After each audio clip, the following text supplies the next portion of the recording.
Hello friends, welcome all of you. इस video के अंदर हम लाइन का स्लोप निकालना सीखेंगे। देखिए, अगर कोई लाइन हॉरिजेंटल के साथ जो एंगल बनाएगी, अगर वो क्लॉकवाइज गिवन है तो नेगेटिव लीजिए और एंटी क्लॉकवाइज गिवन है तो पॉजिटिव लीजिए। मींस लाइन जो हॉरिजेंटल के साथ एंगल बनाएगी, अगर वो क्लॉकवाइज गिवन है तो नेगेटिव और एंटी क्लॉकवाइज गिवन है तो पॉजिटिव। सो ये साइन कन्वेंशन है एंगल के लिए। अगर क्लॉकवाइज है तो नेगेटिव, एंटी क्लॉकवाइज गिवन है तो पॉजिटिव। जैसे यहाँ पर ये लाइन 60 डिग्री का एंगल एंटी क्लॉकवाइज बना रही है, तो यहाँ पर ये जो एंगल है प्लस का 60 डिग्री लिया जाएगा। जैसे ये एंगल है एंटी क्लॉकवाइज बना हुआ है, तो ये एंगल भी पॉजिटिव का 90 डिग्री लिखा जाएगा। ये एंगल एंटी क्लॉकवाइज है तो ये प्लस का 120 डिग्री लिखा जाएगा। ये एंगल 100 डिग्री क्लॉकवाइज है तो माइनस का 100 डिग्री लिखा जाएगा। ये जो एंगल होगा, ये एंगल 60 डिग्री क्लॉकवाइज है तो माइनस का 60 डिग्री लिखा जाएगा। सो अगर एंटी क्लॉकवाइज एंगल गिवन है तो पॉजिटिव लीजिए और क्लॉकवाइज एंगल गिवन है तो नेगेटिव लीजिए। अब देखिए, स्लोप ऑफ अ लाइन जो होता है उसको हम m से रिप्रेजेंट करते हैं और वो टेंजेंट थीटा के इक्वल होता है। और यहाँ पर जो थीटा है ये वो एंगल है जो लाइन ने हॉरिजेंटल के साथ बनाया है एंटी क्लॉकवाइज। मतलब एंटी क्लॉकवाइज डायरेक्शन में जो लाइन ने एंगल बनाया है हॉरिजेंटल के साथ, ये वो वाला एंगल है। सो थीटा क्या है? एंटी क्लॉकवाइज एंगल है। देखिए, अगर थीटा की वैल्यू 0 डिग्री से ज्यादा हो और 90 डिग्री से कम हो, मतलब थीटा एक्यूट एंगल हो, तो उसका टेंजेंट लेने पर पॉजिटिव वैल्यू मिलेगी। So tangent of angle theta, या फिर ये कह सकते हैं कि लाइन का जो स्लोप है वो पॉजिटिव होगा। और अगर थीटा की वैल्यू 90 से ज्यादा हो और 180 डिग्री से कम हो, मतलब ऑब्ट्यूज एंगल हो, तो tangent of angle theta negative होगा। मतलब स्लोप जो होगा उस लाइन का नेगेटिव होगा। मींस अगर कोई लाइन एक्यूट एंगल बना रही है हॉरिजेंटल के साथ एंटी क्लॉकवाइज, तो उसका स्लोप पॉजिटिव होगा। अगर वो ऑब्ट्यूज एंगल बना रही है हॉरिजेंटल के साथ एंटी क्लॉकवाइज, तो उसका स्लोप नेगेटिव होगा। अब देखिए, अगर कोई लाइन हॉरिजेंटल के साथ जो एंगल बना रही है, अगर वो एंगल एंटी क्लॉकवाइज डायरेक्शन में गिवन है, तो इस लाइन का स्लोप होगा m equal to tan theta. और थीटा क्या है? ये वाला एंगल है जो एंटी क्लॉकवाइज बनाया गया है लाइन के द्वारा हॉरिजेंटल के साथ। और यहाँ पर एंगल जो थीटा होगा वो पॉजिटिव होगा, और ये वैल्यू हम यहाँ पे रख देंगे, उसका टेंजेंट ले लेंगे तो हमें स्लोप मिल जाएगा इस लाइन का। अब देखिए, अगर यही लाइन हॉरिजेंटल के साथ जो एंगल बना रही है वो क्लॉकवाइज डायरेक्शन में गिवन है थीटा, तो इसका अगर ये एंगल थीटा है तो ऊपर वाला एंगल कितना होगा? 180 माइनस थीटा। तो एंटी क्लॉकवाइज डायरेक्शन में ये कितना एंगल बना रही है? 180 डिग्री माइनस थीटा। तो इसका जो स्लोप होगा वो किसके इक्वल होगा? Tangent of 180 degree minus theta. So किसके इक्वल होता है? ये माइनस टेन थीटा के इक्वल होता है। इस माइनस को हम अंदर भी लेके जा सकते हैं, क्योंकि ten of minus theta minus ten theta के इक्वल होता है। सो ऐसा लिखा गया है तो इसको हम ऐसा भी लिख सकते हैं। सो टेन ऑफ माइनस थीटा लिख सकते हैं। तो अगर हम सिंपली कहें कि जो स्लोप होता है किसी भी लाइन का वो m equal to tan theta के इक्वल होता है, और थीटा को साइन के साथ पुट करिए। यहाँ पे थीटा पॉजिटिव है तो पॉजिटिव पुट करिए, यहाँ पे थीटा नेगेटिव होगा तो नेगेटिव पुट करिए। अब देखिए, कुछ एंगल के ऊपर हमने टेन थीटा की वैल्यू रख रखी है। टेन 0 डिग्री कितना होता है? 0। टेन 30 डिग्री कितना होता है? 1/√3। टेन 45 डिग्री कितना होता है? 1। टेन 60 डिग्री कितना होता है? √3। टेन 90 डिग्री कितना होता है? इनफाइनाइट या फिर नॉट डिफाइन। सो यहाँ से हम कह सकते हैं, अगर थीटा की वैल्यू इंक्रीज होती है तो टेंजेंट थीटा की वैल्यू भी इंक्रीज होगी। अगर टेन थीटा इंक्रीज होगा तो लाइन का जो स्लोप है वो भी इंक्रीज होगा। और ये भी याद रखिए tan 90 डिग्री प्लस थीटा किसके इक्वल होता है, माइनस कोट थीटा के। और कोट थीटा को हम 1/tan थीटा लिख सकते हैं, तो ये क्या हो जाएगा, माइनस का 1/tan थीटा हो जाएगा। अब देखिए इन पे बेस्ड क्वेश्चन कर लेते हैं। फर्स्ट क्वेश्चन क्या है, एंटी क्लॉकवाइज डायरेक्शन में 30 डिग्री एंगल गिवन है, तो इस लाइन का स्लोप किसके इक्वल होगा, tan 30 डिग्री के।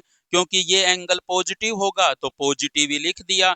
tan 30 डिग्री कितना होता है, 1/√3। जैसे सेकंड केस में देखिए, यहाँ पे एंटी क्लॉकवाइज डायरेक्शन में कितना एंगल गिवन है, 120 डिग्री, तो ये एंगल क्या होगा, पॉजिटिव। तो इस लाइन का स्लोप किसके इक्वल आएगा, tan 120 डिग्री के। tan 120 डिग्री को हम 90 डिग्री प्लस 30 डिग्री लिख सकते हैं। और tan 90 डिग्री प्लस थीटा किसके बराबर होता है, माइनस का 1/tan थीटा। और थीटा क्या है, 30 डिग्री, तो 30 डिग्री लिखा गया। और tan 30 डिग्री किसके इक्वल होता है, 1/√3। ये ऊपर जाएगा तो क्या आ जाएगा, स्लोप माइनस का √3 के इक्वल आ जाएगा। जैसे देखिए यहाँ पे जो लाइन एंगल बना रही है हॉरिजॉन्टल के साथ, वो क्लॉकवाइज डायरेक्शन में गिवन है 120 डिग्री। तो स्लोप क्या होगा इस लाइन का, tan माइनस 120 डिग्री, क्योंकि ये एंगल क्या होगा, नेगेटिव होगा। और माइनस बाहर आ जाता है टेंजेंट से, तो माइनस का tan 120 डिग्री हो जाएगा। और tan 120 डिग्री की वैल्यू हमने अभी निकाली है माइनस का √3, तो यहाँ पर पुट कर देते हैं, तो स्लोप क्या आ जाएगा, √3 के इक्वल आ जाएगा। इसका अनदर वे क्या है निकालने का, अगर ये एंगल 120 डिग्री है तो ये एंगल कितना होगा, 60 डिग्री। तो हम स्लोप डायरेक्ट बता सकते हैं कि इस लाइन का क्या होगा, टेंजेंट 60 डिग्री के इक्वल होगा, जो किसके इक्वल होता है, √3 के इक्वल होता है। अब देखिए अगर ये जो लाइन हॉरिजॉन्टल के साथ एंगल बना रही है, वो क्लॉकवाइज डायरेक्शन में गिवन है 60 डिग्री, तो इस लाइन का स्लोप क्या होगा, tan माइनस 60 डिग्री, क्योंकि ये एंगल नेगेटिव होगा। माइनस बार आ जाएगा tan 60 डिग्री, tan 60 डिग्री कितना होता है, √3। तो इस लाइन का स्लोप क्या आ जाएगा, माइनस √3 के इक्वल आ जाएगा। जैसे इस केस में देखिए, ये जो लाइन हॉरिजॉन्टल के साथ एंगल बना रही है, वो क्लॉकवाइज डायरेक्शन में 30 डिग्री गिवन है, तो इस लाइन का स्लोप किसके इक्वल होगा, tan माइनस 30 डिग्री, माइनस बार आ जाएगा। और tan 30 डिग्री किसके इक्वल होता है, 1/√3, तो इस लाइन का स्लोप किसके इक्वल होगा, माइनस का 1/√3 के इक्वल होगा। अब देखिए slope of a line passing through 2 points, मतलब अगर कोई लाइन 2 पॉइंट से पास हो रही हो, या कोई भी 2 पॉइंट उस लाइन के ऊपर हो, तो उस लाइन का जो स्लोप होता है वो हम डिस्कस करेंगे। देखिए आपको एक लाइन गिवन है जो ए और बी पॉइंट से पास हो रही है। ए के कोऑर्डिनेट x1 y1 है, बी के कोऑर्डिनेट x2 y2 है। और यहाँ पर इस लाइन का जो स्लोप होगा, मतलब slope of A B line, जिसको हम m से रिप्रेजेंट करते हैं, वो इक्वल टू होगा y2 माइनस y1 बटे में x2 माइनस x1। और अगर आप इस पॉइंट के कोऑर्डिनेट को x1 y1 लेते हो, तो इस पॉइंट के कोऑर्डिनेट को x2 y2 ले लीजिए। अगर आप इस पॉइंट के कोऑर्डिनेट को x1 y1 लेते हो, तो इस पॉइंट के कोऑर्डिनेट को x2 y2 ले लेना। तो एक पॉइंट के कोऑर्डिनेट को x1 y1 ले लीजिए, एक पॉइंट के कोऑर्डिनेट को x2 y2 ले लीजिए। और जो स्लोप होता है लाइन का, वो y2 माइनस y1 बटे में x2 माइनस x1 के इक्वल होता है। जैसे देखिए आपको एक लाइन गिवन है जो ए और बी पॉइंट से पास हो रही है। ए के कोऑर्डिनेट क्या है, 3,6, और बी के कोऑर्डिनेट क्या है, -4,8। सो इस लाइन का जो स्लोप होगा वो इक्वल टू होगा y2 माइनस y1 बटे में x2 माइनस x1। इस पॉइंट के कोऑर्डिनेट को हम x1 y1 मान लेते हैं, तो इस पॉइंट के कोऑर्डिनेट को क्या मानेंगे, x2 y2। सो इस लाइन का जो स्लोप होगा इसके इक्वल होगा, यहाँ पर x1 y1 x2 y2 की वैल्यू रख देते हैं। y2 कितना है 8, माइनस y1 कितना है 6 रख दिया, x2 कितना है -4, माइनस x1 कितना है 3 रख दिया। तो 8 माइनस 6 2, -4 -3 -7, तो इस लाइन का स्लोप कितना आ जाएगा, -2/7 आ जाएगा। अब देखिए नेक्स्ट क्वेश्चन, एक लाइन है जो ए और बी पॉइंट से पास हो रही है। ए के कोऑर्डिनेट -3,6 है और बी के कोऑर्डिनेट 2,-1 है। तो इस लाइन का जो स्लोप होगा वो y2 माइनस y1 बटे x2 माइनस x1 होगा। और इस पॉइंट के कोऑर्डिनेट को x1 y1 मान लेते हैं, तो इस पॉइंट के कोऑर्डिनेट को हमें x2 y2 मानना होगा। तो स्लोप क्या होगा, y2 माइनस y1 बटे में x2 माइनस x1।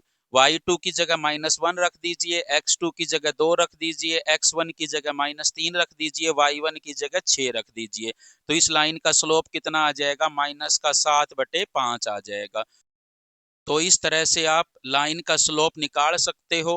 एक तरीका है, अगर आपको एंटी क्लॉकवाइज एंगल गिवन है तो उसका आप टेंजेंट लीजिए, वही उस लाइन का स्लोप होगा। दूसरा तरीका है, अगर आपको उस लाइन पे 2 पॉइंट गिवन है तो 2 पॉइंट से आप इस तरह से स्लोप निकाल सकते हो। So thank you so much for watching this video. अगर आपको वीडियो अच्छी लगी तो please like, share and channel को सब्सक्राइब जरूर करें। अब देखिए सीकेंट एंड टेंजेंट लाइन क्या होता है। अगर आपको कोई कर्व दी जाए, अगर उस कर्व के किन्हीं भी 2 पॉइंट को आपस में स्ट्रेट लाइन से मिलाया जाएगा तो वो सीकेंट लाइन होती है। जैसे आपने इस पॉइंट और इस पॉइंट को आपस में मिला दिया स्ट्रेट लाइन से, तो ये जो स्ट्रेट लाइन है इसी को सीकेंट लाइन कहते हैं। जैसे यहाँ पर आपने इस पॉइंट और इस पॉइंट को मिला दिया तो ये भी एक सीकेंट लाइन है। और यहाँ पर आपने इस पॉइंट और इस पॉइंट को मिला दिया, ये भी एक सीकेंट लाइन है। और जो टेंजेंट लाइन होती है वो क्या होती है, अगर ये दोनों पॉइंट कोइंसाइड हो जाए तब जो सीकेंट लाइन होती है वो टेंजेंट लाइन बन जाती है।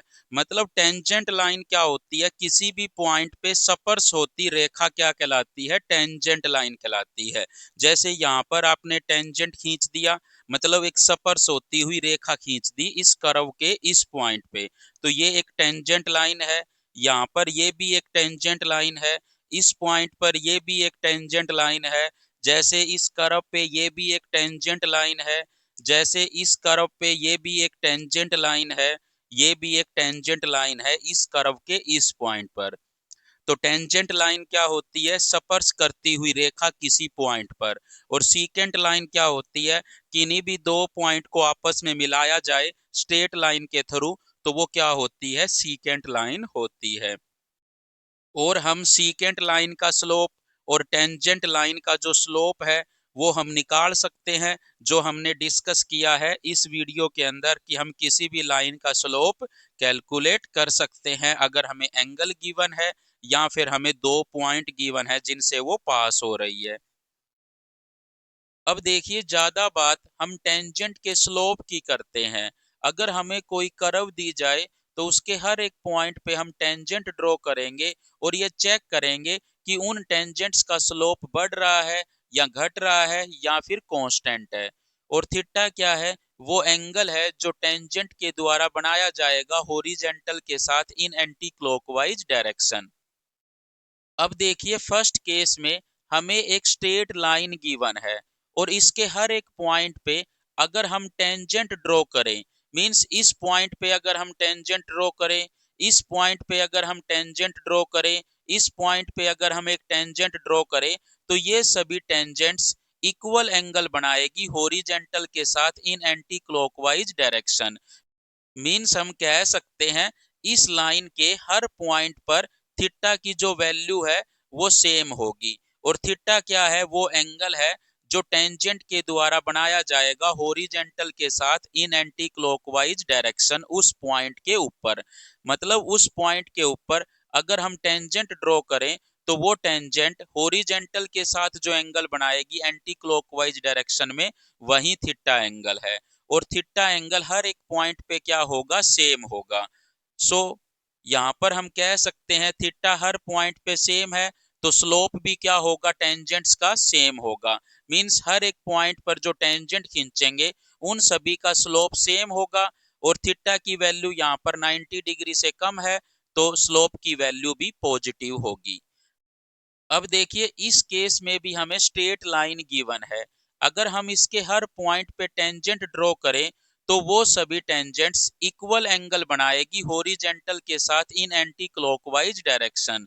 मीन्स हम कह सकते हैं थीटा की वैल्यू हर एक पॉइंट पे सेम होगी, और यहाँ पर जो थीटा होगा वो 90 डिग्री से ज्यादा होगा। मीन्स हम कह सकते हैं कि जो हॉरिजेंटल के साथ एंगल बनेगा टेंजेंट का इन एंटी क्लॉकवाइज डायरेक्शन, वो 90 डिग्री से ज्यादा होगा। अगर एंगल 90 डिग्री से ज्यादा है तो सभी टेंजेंट्स का जो स्लोप होगा वो नेगेटिव वैल्यू होगा।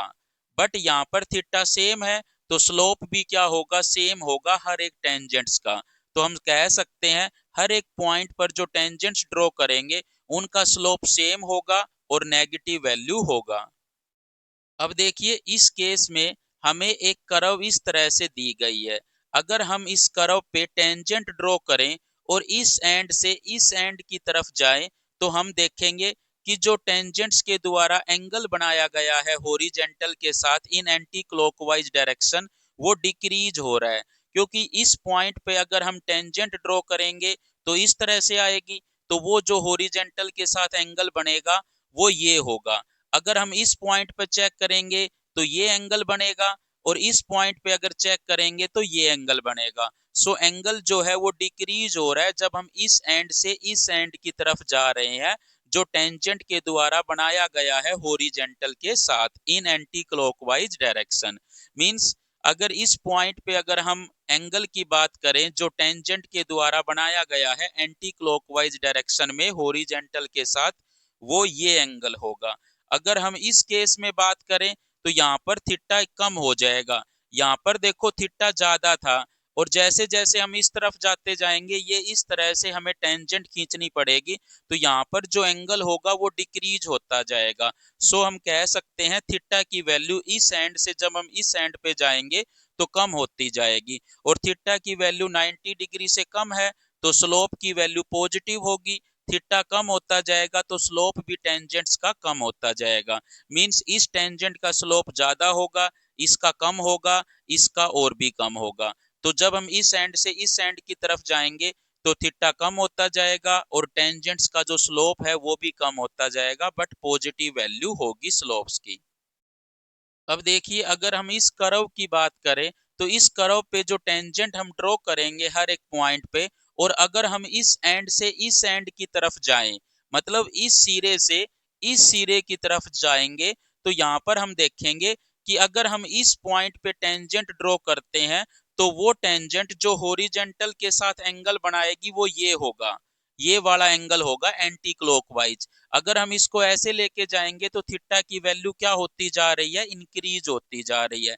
मींस अगर हम इस एंड से इस एंड की तरफ जाएंगे तो थीटा की वैल्यू इंक्रीज होती जाएगी, तो स्लोप जो होगा टेंजेंट्स का वो भी इंक्रीज होता जाएगा, और थीटा की वैल्यू 90 डिग्री से कम होगी तो यहाँ पर पॉजिटिव वैल्यू मिलेगी स्लोप की। मतलब इस पॉइंट से अगर हम इस पॉइंट की तरफ जाते हैं तो थीटा भी बढ़ता है और टेंजेंट का जो स्लोप है वो भी बढ़ता है, और थीटा 90 डिग्री से कम है तो स्लोप की वैल्यू पॉजिटिव मिलेगी। अब देखिए इस केस में हमें जो कर्व दी गई है उसके हर एक पॉइंट पे अगर हम टेंजेंट ड्रॉ करें तो वो टेंजेंट्स जो एंगल बनाएगी एंटी क्लॉकवाइज डायरेक्शन में हॉरिजेंटल के साथ, मींस ये जो एंगल होगा, ये जो एंगल होगा, ये जो एंगल होगा, ये ग्रेटर देन 90 डिग्री होगा। और जब हम इस साइड से इस साइड की तरफ आएंगे तो थीटा की वैल्यू बढ़ती जाएगी। मींस इस टेंजेंट के द्वारा हॉरिजेंटल के साथ जो एंटी क्लॉकवाइज डायरेक्शन में जो एंगल बनाया जाएगा वो कम होगा, इसका ज्यादा होगा, इसका और ज्यादा होगा, और थीटा जो होगा वो 90 डिग्री से ज्यादा होगा, तो स्लोप जो होगा वो नेगेटिव होगा, बट स्लोप का जो मोड होगा वो डिक्रीज होता जाएगा। सो हम कह सकते हैं इस पॉइंट से इस पॉइंट की तरफ आएंगे इस कर्व पे, तो टेंजेंट्स के द्वारा जो एंगल बनाया जाएगा हॉरिजेंटल के साथ एंटी क्लॉकवाइज डायरेक्शन में, मींस ये जो एंगल थीटा होगा ये बढ़ता जाएगा जब हम इस एंड से इस एंड की तरफ आएंगे, और स्लोप का जो मोड होगा वो डिक्रीज होता जाएगा। अब देखिए अगर हम इस कर्व की बात करें तो इस कर्व के जब हम हर पॉइंट पे टेंजेंट ड्रॉ करेंगे और इस पॉइंट से इस पॉइंट पे जाएंगे, तो टेंजेंट के द्वारा जो एंगल बनाया जाएगा हॉरिजेंटल के साथ वो डिक्रीज होता जाएगा। मींस ये जो एंगल है जो एंटी क्लॉकवाइज बनाया गया है टेंजेंट्स के द्वारा हॉरिजेंटल के साथ, वो डिक्रीज होता जाएगा। सो हम कह सकते हैं कि इस एंड से इस एंड पे जाएंगे तो थीटा की वैल्यू डिक्रीज होती जाएगी, और यहाँ पर जो थीटा होगा वो 90 डिग्री से ज्यादा होगा, तो स्लोप जो होगा वो नेगेटिव होगा, बट स्लोप का जो मोड होगा वो इंक्रीज होता जाएगा जब हम इस एंड से इस एंड की तरफ आएंगे। सो ये जो कंसेप्ट है टेंजेंट्स के स्लोप का, ये काफी इंपॉर्टेंट है। इसको आप अच्छे से समझ लीजिए, कहाँ पे स्लोप बढ़ रहा है, कहाँ पे स्लोप घट रहा है, कहाँ पे स्लोप कांस्टेंट है, जो काफी यूजफुल होता है ग्राफ को समझने में। So thank you so much for watching this video. अगर आपको वीडियो अच्छी लगी तो please like share and channel को सब्सक्राइब जरूर करें।